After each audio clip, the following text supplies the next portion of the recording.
Hey, what's up? You guys like Persona 5? Because I do. I like Persona 5. I think it's pretty cool. So you want to talk about it for like an hour?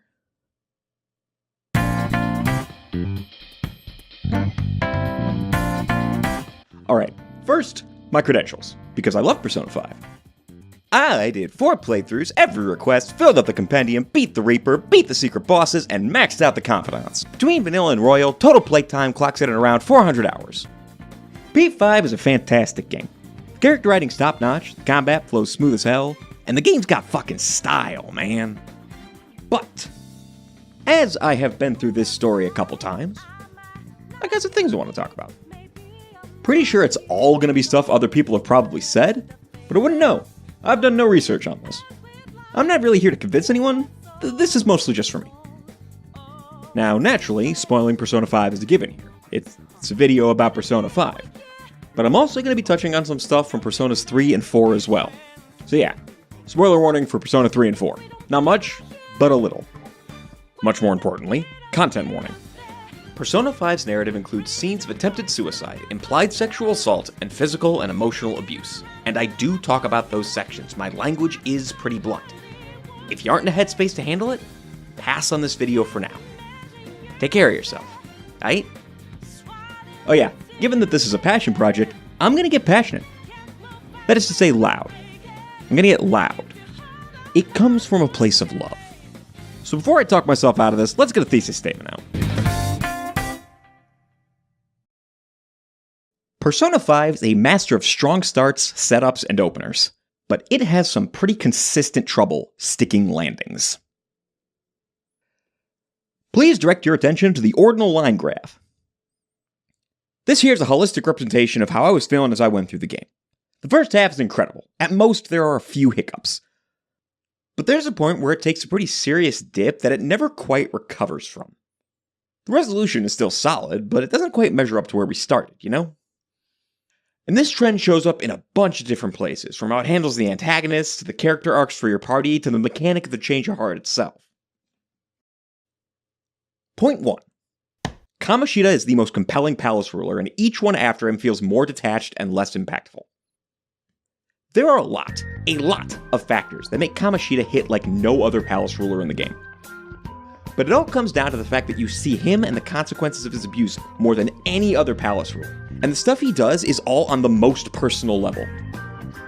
Because in a game where you take on CEOs, gangsters, and politicians, people with real power, Kamashida is an ego-tripping volleyball coach. He's a has-been, clinging to his glory days and acting like being good at volleyball that one time means he's the ultimate goddamn moral authority. In your first actual interaction with him, he condescends at you for being late to school and magnanimously tells you he'll overlook it for today, but watch your fucking back, you human-shaped bag of garbage. He leaves that interaction comfortably reaffirmed that he's a good teacher. Fucking showed you what's what, that's for sure. Hey, why were we late to school again? Whoa. Death. What? King Death.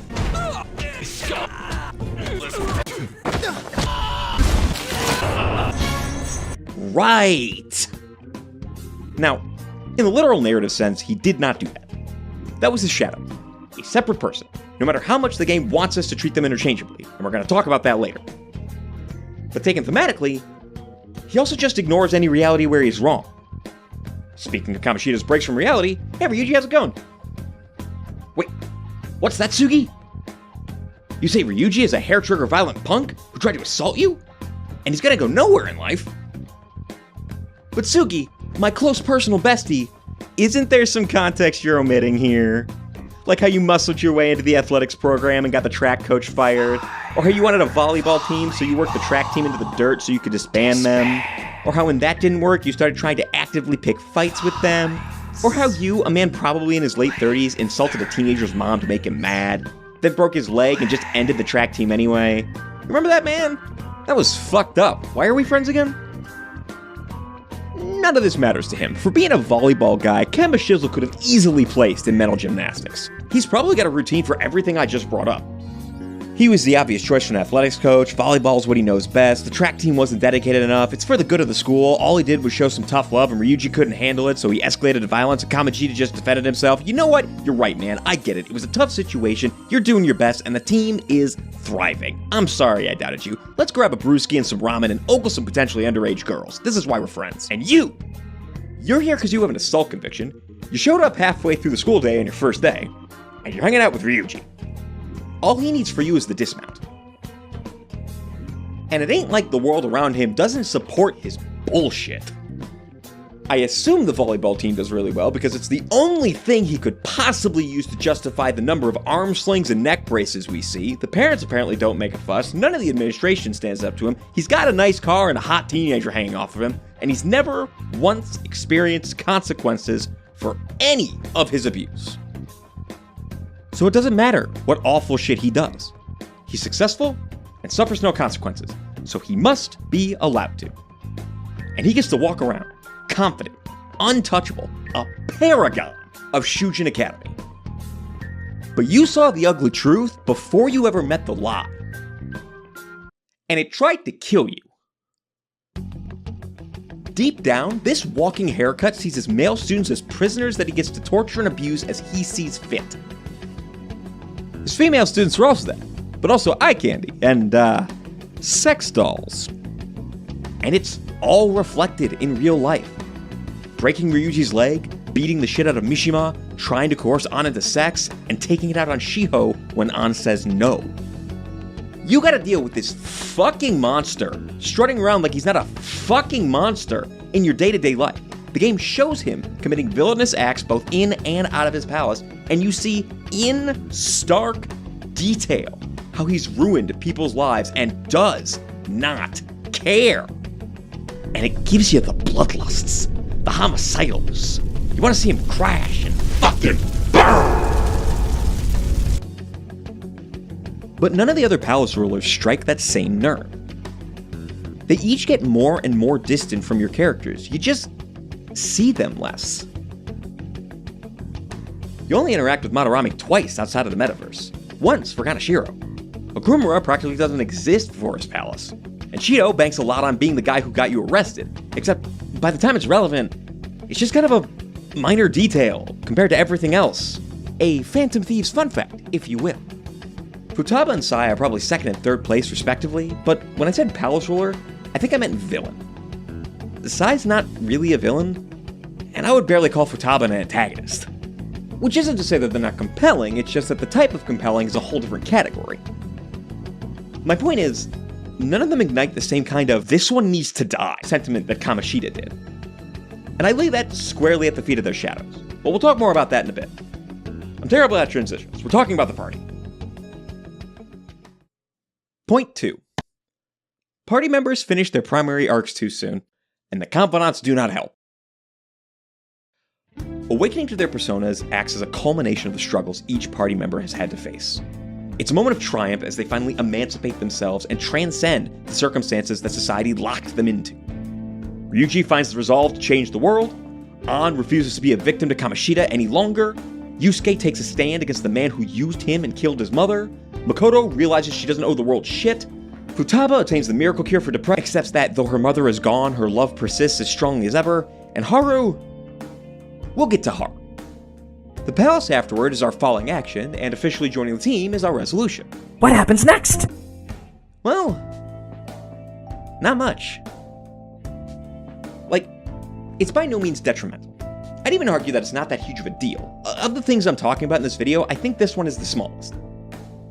But after their associated palaces, the characters just kinda persist. Maybe even stagnate a little bit. Like, Yusuke kinda becoming window dressing, Ryuji feeling like the butt of every joke in every comedy scene, most of the meaningful discoveries coming from either Futaba, Makoto, or Mona, stuff like that. It just kinda feels like there's a slight downtick in genuine character moments. In theory, socialing/confidants are perfect for solving this problem. But 5 confidants feel... detached, for lack of a better word. Social links are side stories, very firmly. 10-episode vignettes that don't factor into the main plot. They function to help flesh out the characters. But P5's always felt a bit sightier than P3 or 4. Sometimes they're good. They feel like a natural, solid follow-up to the character arcs. Other times... Okay, Ryuji's and Yusuke's are the strongest. Both are about reclaiming something that their associated palace ruler took from them, and it lets them show some real emotional maturity and growth.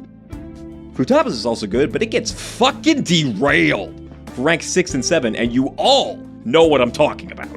Add that to the list, actually. We're coming back to that. An acts like a straight-up different character in hers, and you're telling me this bitch gets a portrait, but Lala doesn't? This is bullshit. Makoto's... Alright, cards on the table. Makoto's my favorite girl. She's an incredibly smart, bookish brunette who undervalues herself, and that just reminds me of my wife. But I think her social link sucks. It feels like all the stuff it should be about is just kind of tacked onto another worse story. We're still not getting to horror yet. Varying social inequality isn't really my point, though. It's not new. P3 and 4 had good ones and bad ones, too. The point is, well, the development in the confidants is not real, as far as the main plot is concerned. The characters in them are never mentioned, they don't reference the plot outside of the events that directly kick them off, the lessons learned don't impact decisions, they don't even get referenced in the mementos conversations. It doesn't matter whether or not you and Ryuji save the track team. He's still the impulsive doofus that's going to help the writing drop off in September. And it doesn't matter if you do Futaba's promise list, she's still going to be the same manic techie dream girl that's totally cool stealing the phone of a dude she barely knows. Now, there's a solid argument that they can't be connected to the plot. Since they're player-paced, the game can't guarantee where you are in the social link when a story event happens, or vice versa. The amount of variation required for that would shoot to infinity real fucking quick. And that's fair. Expecting involved dynamic interplay between confidants and main plot is absurd. But P3 and 4 had a way of dealing with this. Hell, 5 does too. In P3, you met Yukari and Mitsuru on April 6th. You cannot start their social links until July 25th and November 21st, respectively. In Portable, Akihiko isn't until after the second full moon, and Shinji is in September. You know these characters for a decent amount of time before you start the social link. But, being honest, that's not the best comparison. P3's story is structured way differently than 5, it treated social links way different, and the character arc spanned the whole game and didn't really involve the entire group. Sojiro's confidant is locked off at rank 5 until you have Futaba. You could do that with rank 5 and 10 for your party members, and it would make the confidants feel a lot more connected to the story. Yes, it's kind of railroady and restrictive, but the plethora of other available social links could easily make up for it. It'd let development in the main story help someone solve the conflict of the confidant. Or you could even just have ranks where you unpack events of the main story with that party member to help them process it. That's how P4 did it. Honestly, I think P4 kind of did it best. Gaining a persona in P4 starts with a moment of uncomfortable vulnerability, not triumphant rebellion. You know the phrase, acceptance is the first step to recovery? Persona 4 is all about that. Getting the persona was the first step. The next steps? That's the social link. Instead of a new story with thematic ties to the character arc, they are the character arc. Let's take Yosuke. Yosuke Hanamora's story is all about moving to a small town from the city, trading all the people he knew for rural folk who don't like him or anything he stands for. Because of that, he feels like he has to constantly be agreeable and polite, let people walk all over him, and work himself to the bone just to gain even a little acceptance. When he hears Saki admitting that she was only nice to him because he was the manager's son, that's not actually her. That's his insecurity, his belief that he'll never form even one real connection in Inaba, that he doesn't deserve it. And deep down, he's resentful that he has to care what Inaba thinks of him, making him walk on this monotonous social tightrope lest he be ostracized. But then something actually happens, something that makes him special. As Shadowsuke puts it, "You just came because you thought it sounded like a good time. What else is there to do out in this shithole? The world inside the TV. Now that's exciting. You didn't have a single other reason for coming here, did you?" Yosuke's first step is admitting, yeah, I came here because it gave me something else to do besides wait for everyone to abandon me. In doing so, he gains his persona. But his arc isn't over, because now he has, in fact, found something new to focus his energy on. Instead of denying the resentment, Yosuke develops the idea that finding the killer, being useful in a way that only he can, being special, will help him fill the hole that resentment has eroded into it. But throughout his social link, he realizes that his problems haven't gone anywhere. He still has his job, the girls who hate him there, he can't support himself on selling dildos, mustaches, and solidified concepts of masculinity to Daidara. And what's more, someday, this adventure's gonna have to end. He will complete the hero's journey, whether he likes it or not. But what makes that okay is that he's not alone anymore. He has you and the investigation team. Being a part of someone else's life is what makes him special. It's what fills that hole. Even if he never uses his persona again, knowing you're all there is enough. The focus always stays on him, his reactions, his thoughts. There's no something else that comes up that he has to solve. He just has to come to terms with reality. Finish accepting the things that he started to in the Midnight Channel. It's not a one-to-one, but Futaba does get something like this. And honestly, again, her social link is one of the better ones. It's just got that one fucking thing. Actually, against my better judgment, let's mosey that way now. Point 3. The change of heart is mind control. Hey man, they can call it what they want, that shit's mind control. You do something in their mind, their personality changes in ways they kind of control or resist, and they proceed to act entirely different for the rest of their lives. Mind control. And that's got some problems. Let's cut back to Suguru. I have a Playboy bunny of the girl I drove to attempt suicide, Kamashida, a guy who's gonna kick you out of school for no fucking reason, probably raped a girl to punish another girl for not fucking him, and was completely unaffected by his victim's suicide attempt. Cause, boy, his comeuppance is a wet change of fart. It feels like Persona 5 wants you to treat the rulers and their shadows as if they are the same character. Almost literally. The reason later rulers can get more distant is because you seeing and interacting with their shadows is supposed to be equivalent to talking to them.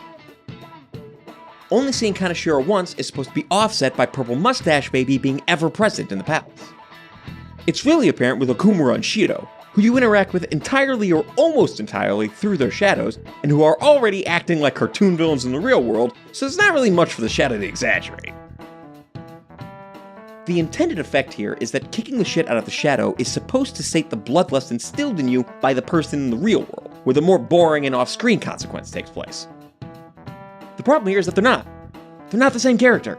They are separate narrative constructs. They behave differently from each other, they live in different worlds and commit different actions, they treat characters differently, and, most important, one lacks knowledge of the other's existence and conduct. Like, no! Kamashida doesn't literally want to kill Ryuji. He doesn't think he's torturing his players. He isn't giving twisted, unhinged smirks when he serves a volleyball right into Mishima's face. He thinks what he's doing is effective, if a little harsh. He sees the injuries as a natural consequence for those not dedicated enough, and he enjoys having a seat of unassailable authority. He doesn't know he's wrong and doesn't care, he thinks he's right. And this creates a dissonance. To do anything to this guy, I have to fight this guy. But this guy never even really knows what I did to this guy. Not to say I'm disappointed that I get to kick the shit out of this guy, but this guy is the one that's causing problems in the real world. Now here's the kicker. I would put forth that neither of these guys are the ones that get the comeuppance.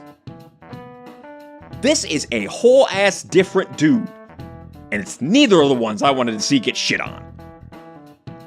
And that's my problem with how the Change Heart operates. You steal the treasure, the ruler disappears and comes back as a new character, fully capable of self-reflection and regret. It feels like we missed a step, you feel me? Like one day Kamashida is an arrogant prick who's gonna get you expelled over nothing, then the next he's gonna kill himself as penance. And it feels kinda empty. Like yeah, An gets to yell a life lesson at him, he's lost his job, his reputation, and his freedom, but like, it feels like the guy this is happening to is not the guy who deserved it. I wanted smug, high horse Kamashida, not weepy, sorry for himself Kamashida. I've resisted armchair scripting until now, but I've got a real simple one. Do Christmas Carol. cut to the ruler in their home, tortured by visions and voices of their shadow, kind of like P4. The only way it stops is accepting the things that they've done and confessing them. It connects the shadow and the ruler, and it forces them to face what they've done, instead of just replacing them with a different character off screen. But, I'll admit, this fix doesn't work for everyone. There are several requests about situations that are long-running, deeply rooted problems that have ruined the lives of everyone involved. Where the game tries to say, you changed their heart, they confessed, and they're gonna change their ways, the problem is all fixed forever. And no! No, it's fucking not! Let's take that pin out of the Futaba request. Oh no! Is that a grenade? That looks like a visual metaphor for how dire this is about to get. Remember the content warning from the beginning of the video? Please review it again for a few seconds before proceeding. I'm gonna state this very bluntly. For several years, Kana's parents have been beating her and forcing her to take photos in strange clothes to sell as jerk-off material in order to pay for their gambling addiction. They are, without exaggeration, producing and distributing child sexual assault material of their own daughter. Jesus Christ!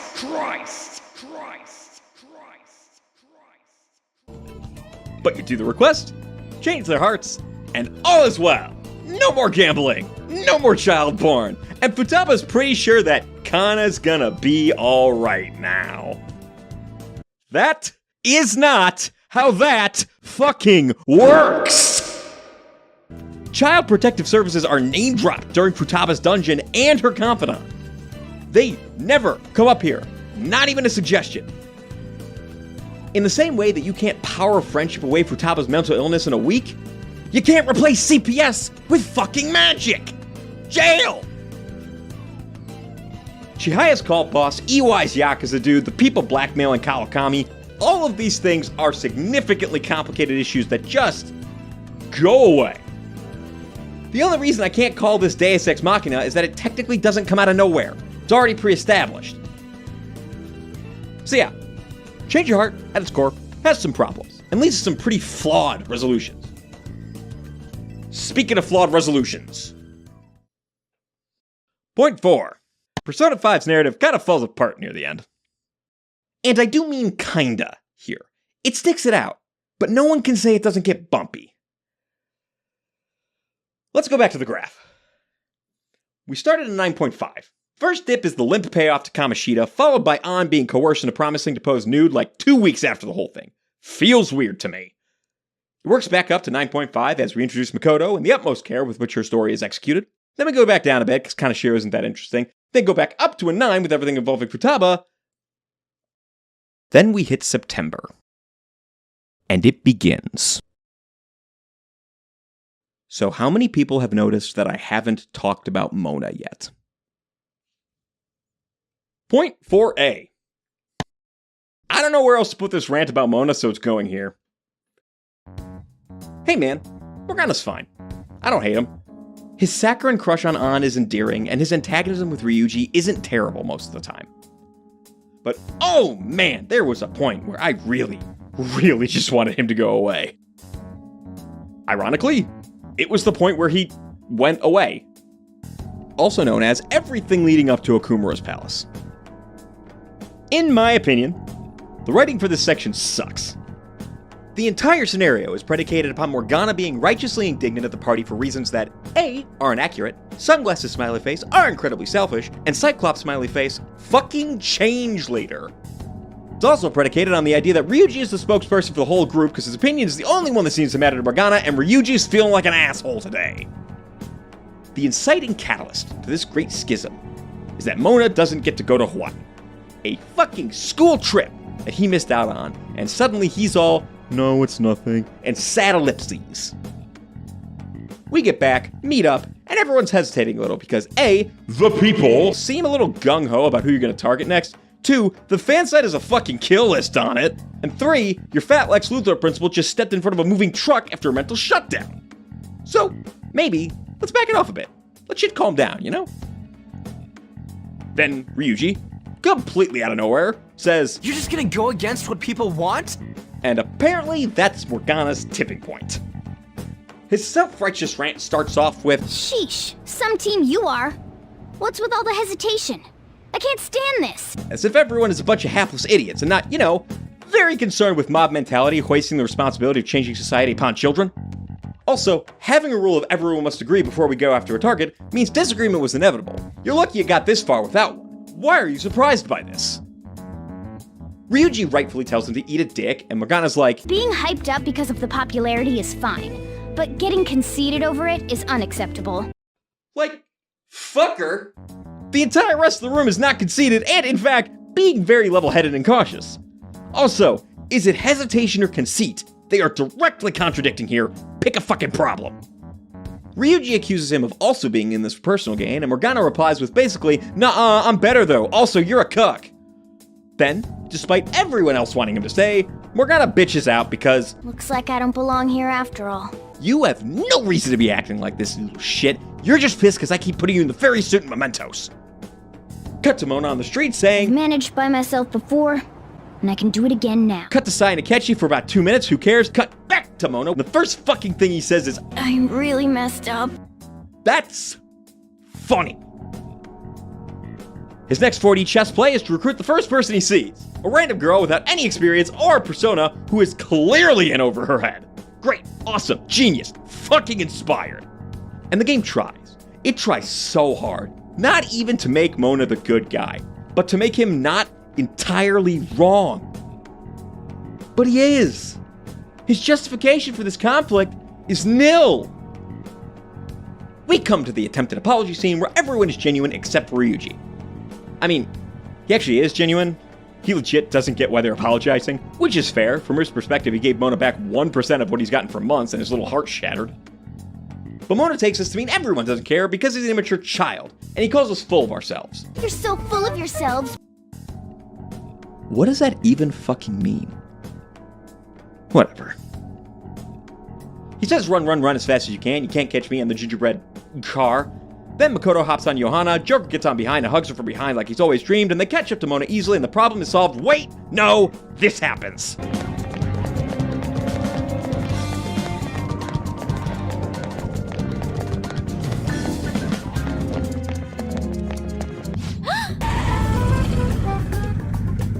Her lack of vehicle puts us at a severe disadvantage.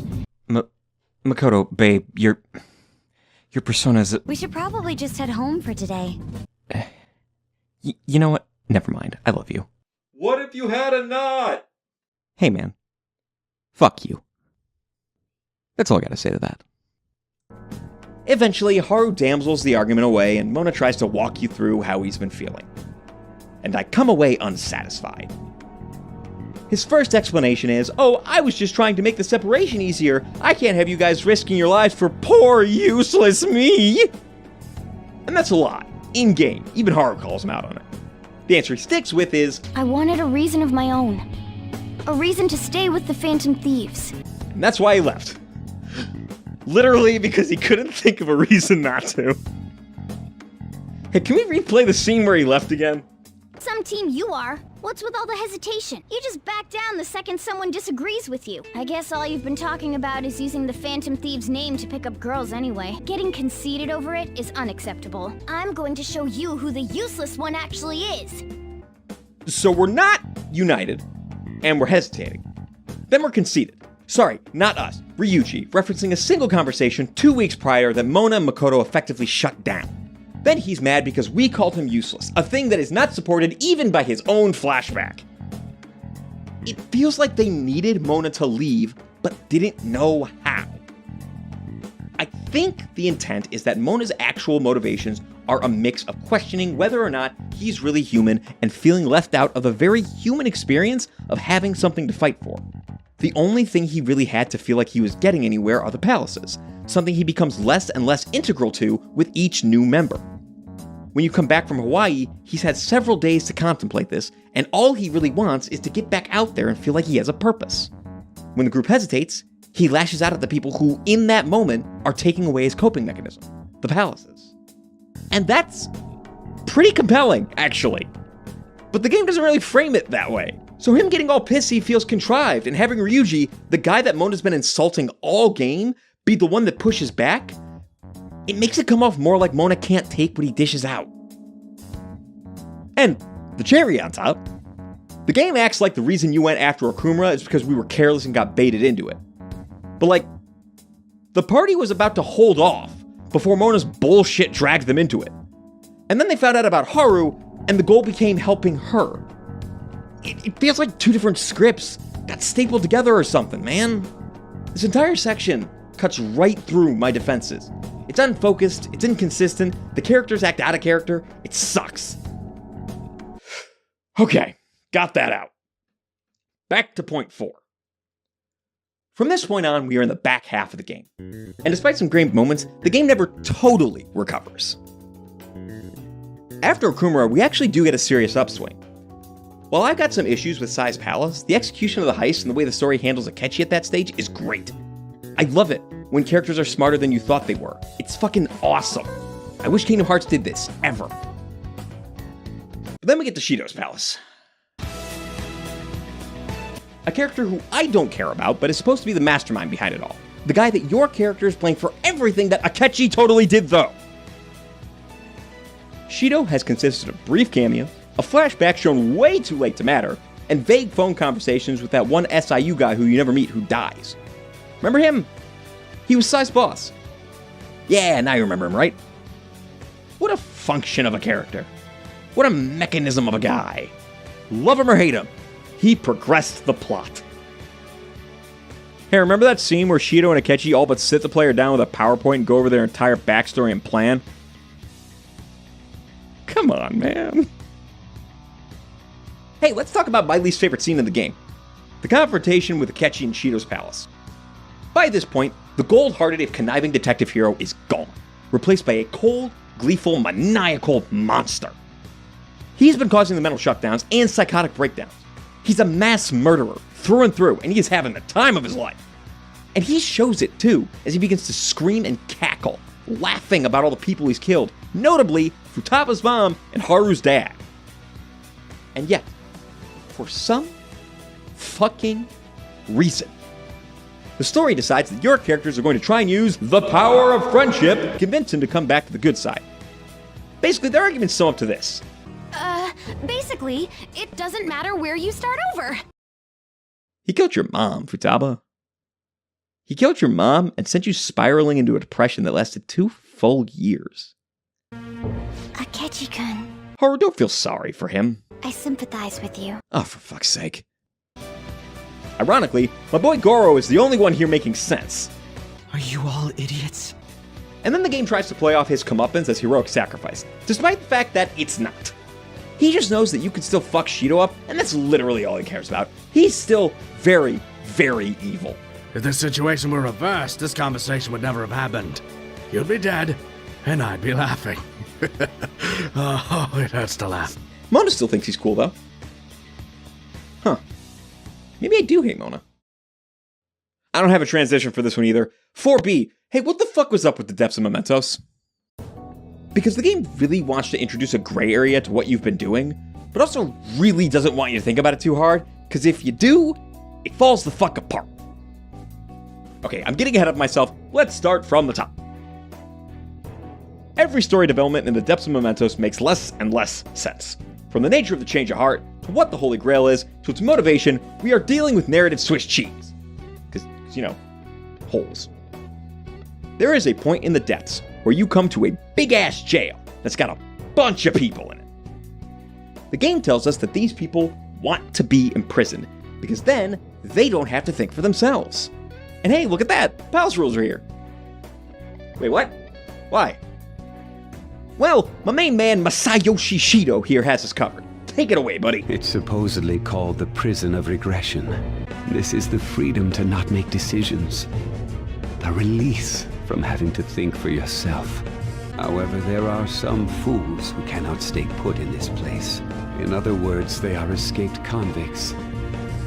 Of course, I'm talking about our past selves. Such people are segregated from this peaceful world and locked away in their own palaces. Also, Kamashida's here, and he says this. I really gotta thank you for changing my heart. I got to come back here after all. This gives us 2 main implications. I'm gonna start with the easier one first. By changing people's hearts, we are, in fact, simply taking away their individuality and making them come back to the prison in the depths of mementos, forcing them to no longer think for themselves. Now I get the intention. They want us to question what we've been doing. The implication is that what we thought was an act of breaking free and rebelling was actually just oppressing others and forcing them to fall back in line with the rest of society. While we thought we were rebels, we were merely enforcers of the status quo. Despite all our rage, we were just putting other people back in the cage. Thus, any positivity that your actions may have had is now removed, or at the very least, thrown into doubt. Now, a question. Are they here because they couldn't handle atonement and thus stopped thinking for themselves? Or is this just a natural consequence of stealing their treasure? They kind of imply the answer when Morgana and Makoto say this. I don't think it's because they had a change of heart, though. Wait. Have they chosen a life of captivity after they lost their distorted desires? And the answer changes a lot. This ain't the time to be getting confused. Ryuji, shut the fuck up! They are seeming to imply that it's the latter. This is just what happens. But here's the thing. That's stupid. Like, sure, it might work for the bigger baddies in the game. But what about the requests? You know, the people who actually seem to be improving and growing after you take their treasure? What about Shinya's mom, who went from a toxic have-to-win mentality to actually being a mother to her son again? Or Futaba's friend's parents, who learned the valuable lesson of don't whore your daughter out for gambling money? How about the cat lady, who got traumatized by the death of a kitten into seeing all cats as that kitten, who then began working as a shelter for them instead? Or the stalking girl in your school, who's now capable of forming normal relationships? Is that personal growth really just them not thinking for themselves anymore? Alright, now the second thing. The palace rulers are actually dangerous free thinkers that had to be locked away so they didn't hurt society. Fucking what? That isn't true. It's not even close. They were all, in fact, very free and very much able to exert massive destructive influence on the world around them. This idea is just entirely inaccurate. And they never clarify what they mean by it, so it just sits there, being wrong. Speaking of blatantly inaccurate things, The voices of the public may have led the Phantom Thieves on more than any criminal. Makoto, babe, what the fuck are you talking about? We took out Kamashida because A, we stumbled upon his palace and Ryuji wanted to get revenge, B, Mona wanted our help, C, he was abusing his volleyball players, D, he was trying to coerce on into sex, and E, he drove Shiho to attempt suicide by assaulting her in retaliation for On not fucking him. We found Madarame because we got tipped off by one guy, ended up meeting Yusuke entirely by chance, and found out Madarame was stealing art from his students to sell as his own. Getting caught up by Kaneshiro was forced on us by Makoto, who jumped the gun and ended up being blackmailed. That, and all the shit they were doing to the students at Shujin. Futaba came to you, enough said. Okumura's the only circumstance where this is kinda true, except we just covered in detail that the party recognized the public was going a little nuts, and they might want to back it off just a little bit. Then Mona forced their hand. Sai was out of necessity, she was targeting us. Going after Shido was literally going against public opinion because he was using the metaverse to secretly do fascism. You have 6 no's and 1 kind of. Fuck you.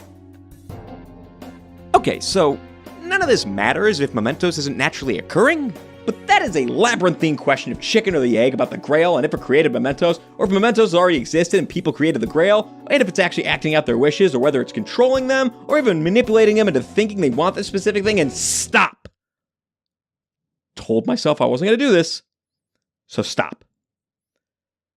Long story short, the Grail might have just made Mementos and controlled it from the start, and if that's true, then all of this gray area means even more nothing than it already did. Actually, there is one thing I want to talk about with the Grail, and it goes like this. Hey, what was Yaldabaoth's motivation? No, not his goal. His motivation. His goal was to erase humanity and achieve eternal peace. But why?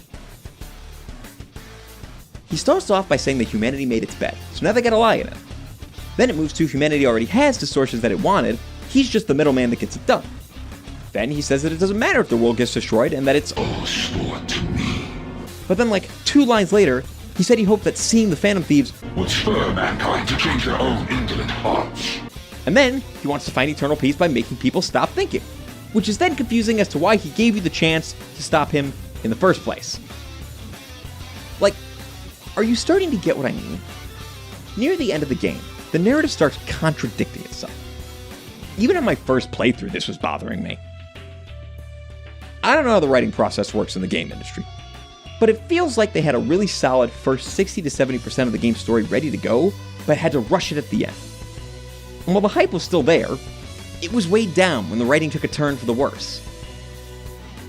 Speaking of the writing, point 5. P5 is bad at psychology. I think this is going to be my last point. I had another section going into Royal, Maruki, Kasumi, and how weirdly the new reality is treated by the narrative, but every time I come back to the script, I'm losing steam by this point, and I need to cut myself off. This is going to have some holdover from all the previous points. It's going to talk about the palace rulers and the change of heart and the party members and their social links, and how P5 is not great at sticking the landing for the psychological issues it brings up. Persona 5 doesn't like dealing with consequences sometimes. It can have this problem with needing to wrap everything up with a neat little bow, even if that requires disregarding things that it really shouldn't. Whenever there's fallout from an event that really should affect a character, they rush past it. Royal does try to address it with Maruki, but in large part it's a band-aid over a bullet wound. One small example goes back to our old pal Suguru, I suffer more consequences than Nobuhiro Watsuki ever will, Kamashida. Before he finishes Palace, there are students all over the school with injuries, really pushing the atmosphere of harm around him. After you take him down, it disappears. Everyone is healed from their broken bones in like 2 days. Now that is a relatively minor environmental detail, but I do think it's a pretty poignant example. The first bigger one is nice and easy. The Yusuke window dressing thing.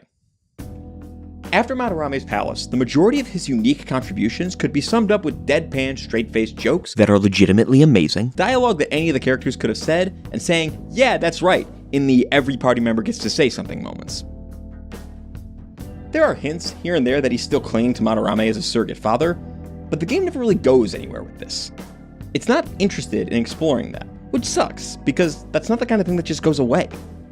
And when we get something toward that in his social link, it's much more focused on Yusuke's art block than talking about his feelings of betrayal. Futaba. You can't fix depression, anxiety, and agoraphobia in a week with the power of friendship.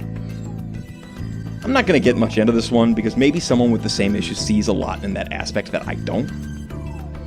But the fact that Futaba goes from a complete shut-in for 2 years to wearing a cute swimsuit on the beach in a week feels weird to me. Just kind of another thing where Persona wants to talk about more complex issues, but isn't ready for how messy they really are. Next, we've got a bigger one. Makoto. And we're going to get serious for a second. Sai is verbally and emotionally abusive, and it's clearly had a detrimental effect on Makoto's well-being. Now, some of you just said, oh yeah, obviously. And others said, oh my god, he's actually doing this. He's actually trying to psychoanalyze an abusive relationship into Makoto and Sai. For that second group, hear me out. I don't think Atlus realizes quite how heavily they wrote the abuse dynamic into Sai and Makoto's relationship. Because I think if they did, we would have seen Sai treated much more harshly by the story. But I'm of the opinion that literary analysis is only half writer intention, and barely that. The other half, or more, is reader interpretation, and every reader brings something different to a reading. Just because they didn't mean to put it in there, doesn't mean it's not there. And anyone who says it does, is fooling themselves. With that said, there are multiple scenes between the two where Makoto says something completely innocuous that just sets Sai off on a rant, once going as far as to call her a drain on her life. We also see multiple points where Sai puts expectations of Makoto above her well-being. This leads to Makoto trying to maintain perfect grades, head up the student government of a school that just got set socially on fire by Kamashida, and never raise an objection or ask for help when charged by the principal with tracking down the Phantom Thieves and stopping the Yakuza from using students as drug runners. It's gotten to the point where being called a burden is a trigger that pushes her to engage in self-destructive behavior. Without the party, the consequences for her could have been dire. Now, Sai is not the only source of pressure for this girl. There's the principal, Akechi, even the party. All of these factors are part of why her story is so great, and for most of them, there's a moment of catharsis. She explains herself to you guys and apologies are exchanged, and a little while later, she gets to tell off the principal for being a loser. Also, he dies. That happens too, because, lest we forget, Akechi is a mass murderer. Sai doesn't really get one of those. We find out she has a palace and the main plot happens, but the way she treats Makoto is never addressed. But the game thinks it is. Sai is meant to be redeemed, reinforced by her turning to your side and helping you escape the police. But the only thing this addresses is her obsession with the Phantom Thieves and the discarding of her morals in that pursuit. You could say that the source of her abusive behavior toward Makoto is her obsession with the case, but I don't buy that. Makoto's constantly anxious about things, and, from the way she acts when you need data from Sai's laptop, legitimately scared of what her sister might do to her. That's not a new behavior. Not to mention the fact that she doesn't really have any close relationships before you guys show up. It points to this being a pattern for a while. You also don't steal Sai's treasure. Like, that's the whole thing. She still got it when Akechi comes to shoot you because you send him to her palace to trick him. And while Sai seems to have an upturn in morality, she never does the breakdown confession thing, and the game seems to skip any explanation for that. Now, to continue ascending above my pay grade. Abusers, for the most part, are not mustache-twiddling villains who plan out all the ways they're going to blow up at someone every day. They are capable of kindness and compassion. They can help people. They can help their victims. Often, there are cycles of good times between victim and abuser, honeymoon phases, which can make the abuse patterns harder to recognize. There are reasons abuse is so hard to address. But compassion and kindness do not erase the abuse. So I've got no reason, aside from the influence of the Phantom Thieves making her stand up for herself more, to believe that this won't continue. Again, the game does not seem to understand the picture that it painted about their relationship. But between this and Kana's request, it's kinda got a problem with that. Let me armchair again for a moment. Indulge me. Sai's palace feels underutilized. I don't mean in terms of plot importance. I think the fact that Sai is the one this happens with isn't used very well. It's not just any prosecutor who's been interviewing you, it's Makoto's sister. Makoto, who is the only party member who didn't have a personal connection to her associated palace ruler. And they do play that angle a little bit. Makoto knowing about Sai's palace for a while, breaking down after giving Sai the calling card, and appealing to her near the end, but I put together a transcript of everything Makoto says from the moment you see Sai's palace to just after her plea for Sai to stop being evil. Now I'm going to pare it down to just what she says inside the palace. Now I'm going to highlight the line she says to her sister. Why are you telling us this? Sis, we might just pull the rug out from underneath you if you aren't too careful. Are you serious, sis? Why won't you answer me? Sis, why? Sis. Do you get what I'm saying here? I feel like the interactions between Makoto and Sai's shadow are missed opportunities. I also think the only thing Sai actually says to Makoto specifically is her name once after the boss fight. She shows up momentarily in some way on each floor, gloats, and then fucks off. Hey guys, let the two interact. Instead of just having Makoto exposit where Sai's distortion came from, have her not know. Have her ask. Sai can rant about how she's been running herself ragged for years, trying to make sure they can both eat, and how if she stops winning now, it's all over. Her career, her life, Makoto's opportunities, everything. She clearly doesn't recognize Makoto until after the fight. Use that! Instead of a high-minded speech about integrity and justice, something that Sai heavily thinks is already on her side, give her the horrifying realization that she just tried to kill her little sister. Let Makoto take the mask off and start yelling at her, hoping that even though they're not going to take her treasure, this might still knock Sai back to her senses. This could have been a solid wrap-up that gives Sai some character development beyond government bad, Phantom Thieves good. But instead, the game rushes it because of the main plot, which I get. The main plot is important, and there's a lot of main plot going on at that section of the game. But Persona 5 also has a problem with favoring plot progression over character development. One of the core tenets of comedy is that jokes are based in fact. It exaggerates it to the point of absurdity. Thus, a joke is born. So when I say that Haru's existence in this game is still theoretical, and we don't currently have satisfactory evidence to definitively say that she's a real person, that's a joke. But I'm basing it in reality. Oppressively frustrating reality. Hey man, let's talk about Haru. Sit back for a second. I'm going to tell you the story of Haru Okumura. Haru is a girl with nothing but misery in her future.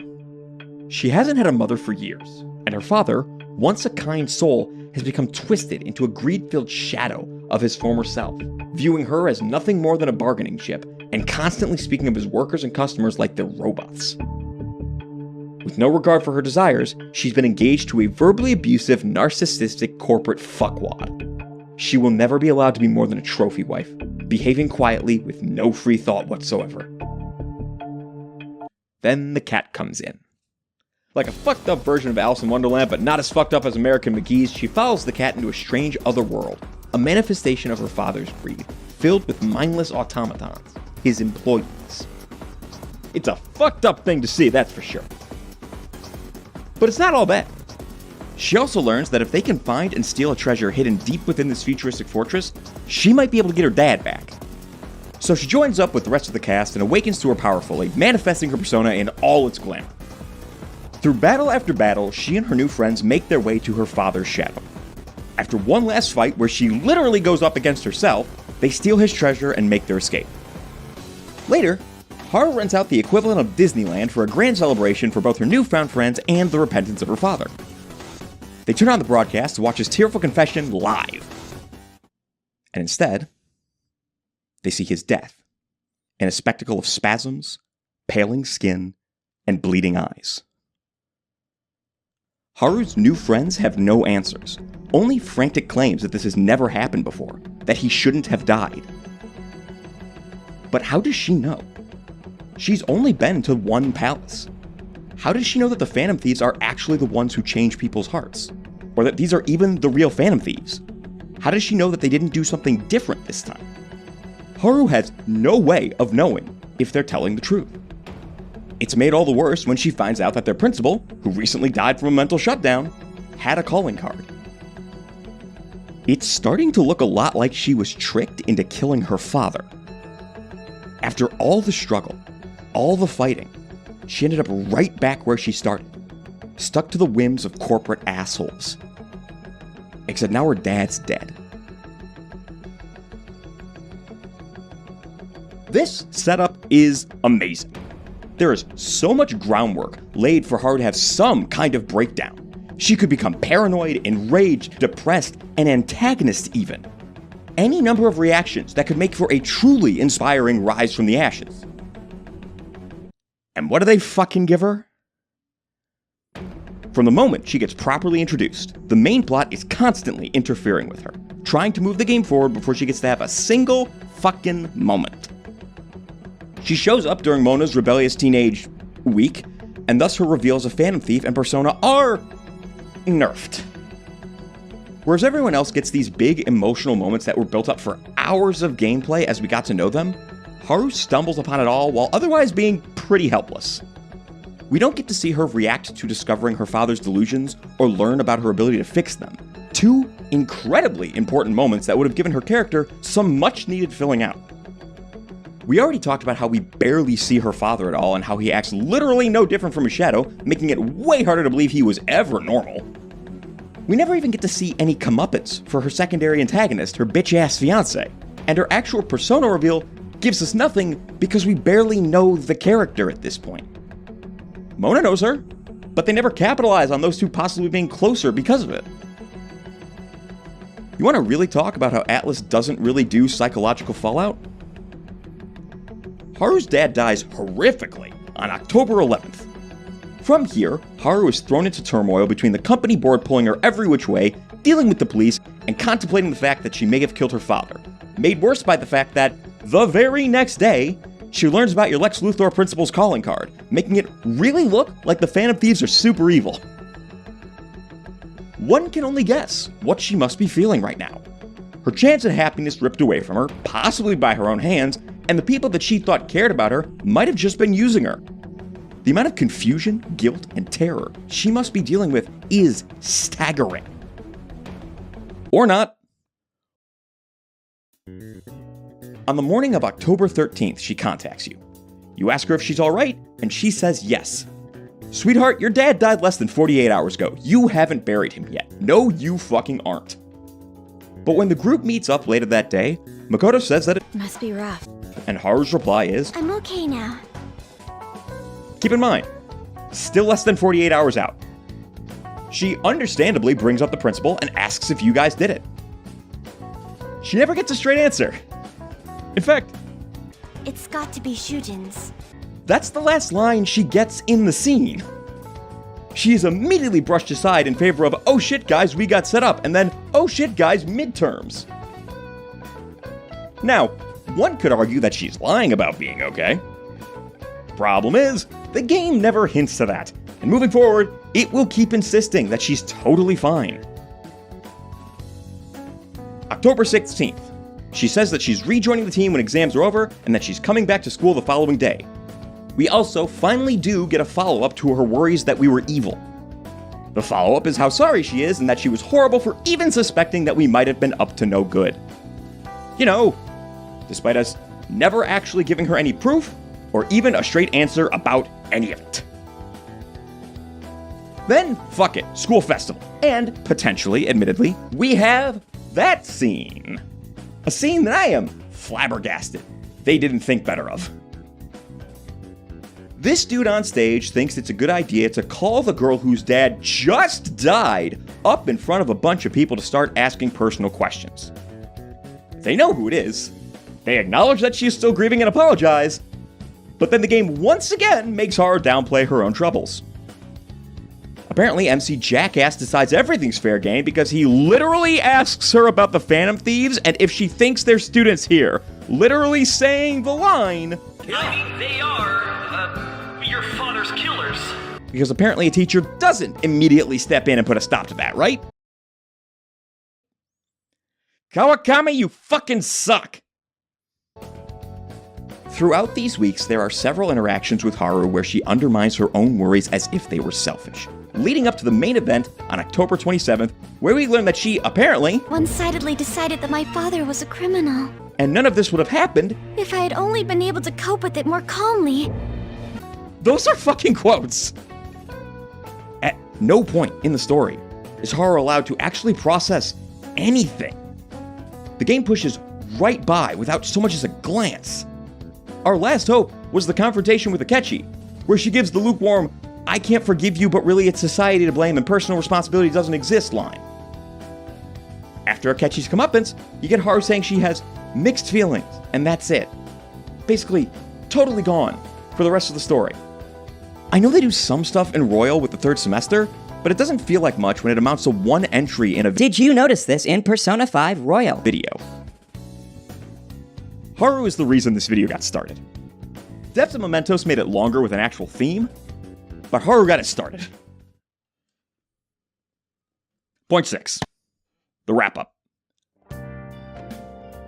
I'm not about to pretend anything that I've talked about means I don't like Persona 5. Besides Haru, I'm not even going to pretend that they are massive detractors. I'm also not going to pretend that me having some sticking points means that I'm more discerning or literate than someone else. You are allowed to have different takeaways or even just not be bothered by mine. Because there's no shortage of things to love about Persona 5. The cast is still strong, the palace designs are rife with symbolism, the themes of rebellion are cathartic as hell, seeing the demon models jump 2 generations was awesome, Mona's dialogue is going to age way better than Teddy's, and it's fun. It's fun to play. Turn-based battle systems are my jam, but the stop and start nature of them can definitely be a turnoff. But every transition into battle, between turns, and out of battle, it all just feels so smooth. And the narrative is still good. It's got a lot of lofty goals and nails some of them really well. There's this idea you come away with that even though pushing the problems to the next generation is unfair, change will always come from tomorrow's people first. Sometimes that change is really important, even if you get in trouble fighting for it. I think that's a message with some serious resonance. But it involves trauma and psychological dysfunction way more than any other Persona game. And sometimes it feels like the writing just isn't prepared to handle it. A lot of great setup with some deep emotional complexity, but they either get 20 seconds to resolve it or they don't resolve it at all. You know when you start writing big block letters on a poster for something, but you don't pay attention to how big they are, and now you gotta fit 3 letters in the space of 1? That's what some of Persona 5's back half feels like for me. P5 has some real good fucking tricks up its sleeve. It's just gotta work on that dismount. I'm playing through Persona 5 Strikers now. Maybe some of my stuff gets addressed there. I also hear Metaphor's got some pretty solid philosophical reflection. I should give that a look sometime. Oh shit. End of the video. Okay, listen, I'm really bad at final lines. It catches me off guard every time.